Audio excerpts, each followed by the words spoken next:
Everybody, welcome to Frost Talk. Actually created a Frost Talk banner so that we can avoid the Storm Talk issue because there's no Storm Talk to talk about with this update here. This is going to be part one of two. I'm going to do another update, at least I'm going to attempt to do another blog update this evening, but this will be the one for this afternoon to get you through the frost issues for the weekend here and freeze. All right, 64 right now as of 1 o'clock this afternoon.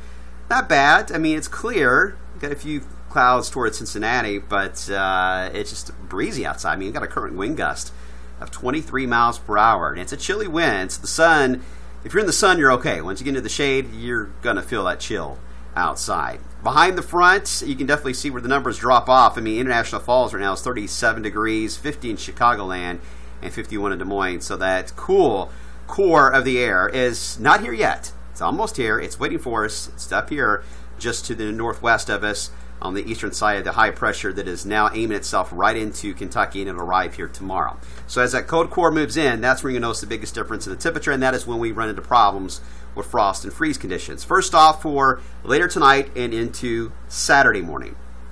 Everywhere in wave country, you see this blue shaded area as a frost advisory.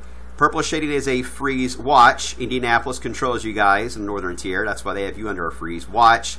They may upgrade this to a warning or downgrade you to a frost advisory later. They'll make that the call later on today, about 4 o'clock or so. Either way, frost is looking likely for later tonight, early tomorrow. Then as we head into Sunday morning, everybody is under a freeze watch. And this looks to be the coldest morning of the two coming our way. So let's talk about numbers. First off, this afternoon, I mentioned the 60s. If you're heading out to all the area high school football games tonight, kickoff will be in the 50s. But by the time we get into, I would say, halftime or when the games are wrapping up, you see how quickly it's going to cool off. And this is probably not cool enough. There are going to be some locations in the mid-40s. So you will need the jacket or the hoodies or any way to stay warm if you're out to the games tonight, especially early in the game, right at kickoff, because that's when the winds will be the strongest. By the time the game winds down, the winds will ease off when the sun goes down, so keep that in mind. Then here we go. Overnight tonight, around 37 or so in the city limits, but outlying areas in the lower 30s. But 37 is roughly the magic number, 36, 37 for frost. You hit that or lower, you run into frost concerns. And Louisville's right on the edge of that. The rest of our area in wave country is below that, it looks like. So frost is likely to develop by early on Saturday. The wind will be key. If the winds end up staying a little stronger than expected, it won't be as widespread because you got to have winds at least 3 miles per hour or lower. Calm is perfect, but you can have up to 3 miles per hour winds and still get some frost. Above that, then yeah, it ain't gonna happen. So wind to be key. So mainly if you live in a valley or areas that are sheltered from the wind, your chances really are high for some frost tonight and early on Saturday. Saturday itself, a cool day, only in the 50s. It may not be cool enough for high temperatures on Saturday, despite nothing but blue sky all day.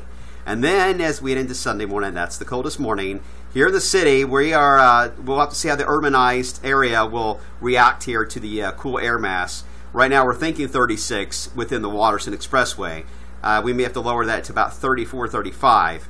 So a heavy frost is likely. Once you leave the Watterson Expressway, though, it looks likely that a freeze, a light freeze in many areas, but the valley areas, if you drop below 27 degrees, you will likely run into a hard freeze scenario, and that could take place for some areas. So nevertheless, it looks like the end of the growing season is coming to an end for a lot of us this weekend. All right, so that's part one of the blog update today about the cold weather this weekend and all the alerts that are in effect.